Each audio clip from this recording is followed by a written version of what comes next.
Assalamualaikum everyone. May nahalungkat na naman ang aking alaga sa TikTok. So, ayan, for the luto na naman tayo for today. So, ang aking lulutuin ngayon is Rubian creamy daw. So, yun ang tawag na dyan, creamy shrimp. So, ang nabili ng shrimp is yung hindi pa ready. So, nahalungkat na daw ang lulu. So, wala daw siyang nakita na yung ready na, malinis na na shrimp. Pero, hindi ako naniniwala kasi ang dami naman dun sa lulu.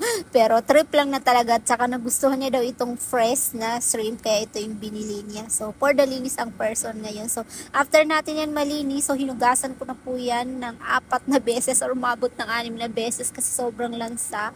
So, ngayon isimamarinate na natin siya with 4 na kutsarang lemon na juice ang linagay ko dyan, kaunting gingerbread at kaunting powder na garlic at saka konti rin na black pepper, then baharat mix Arabic. So, imekos-mekos lang natin yan, hahayaan natin for 2 hours. So, after 2 hours, meron na po ako nakaready dyan na ingredients, meron na akong onion at saka garlic. So, ilalagay lang natin sa ating lutuan, then lagyan natin ng cooking oil, then dinagyan ko rin po ng kaunting butter. So, mekos-mekos lang natin till mag-golden brown.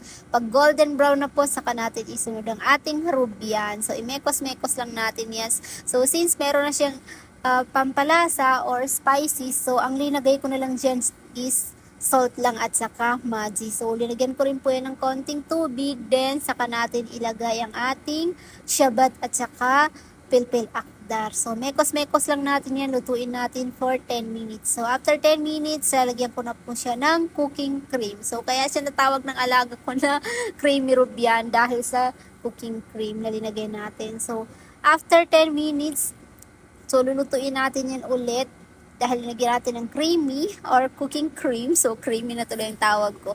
Cooking cream. So, lulutuin ko lang sa pinakamahinang apoy lang hanggang sa hindi maluto yung aking white rice. So, ayan, pinagsabay ko na rin po pala yung pagsalang ng aking white rice. So, actually, itong creamy Rubian, pwede itong kinakain o pinapartner ng alaga ko sa tinapay. But for today is magkakanin daw siya. So, ayan, for the go ang ating tagaluto. So, alhamdulillah, nakaluto tayo ng creamy Rubian at saka ang ating white rice for the dinner ng aking alaga. So, alhamdulillah, thank you everyone for watching. Sa lahat talaga na nanonood ng aking mga nagagawang video, maraming salamat po sa pag-like at pag-comment niyo po. I really appreciate po. Thank you po talaga.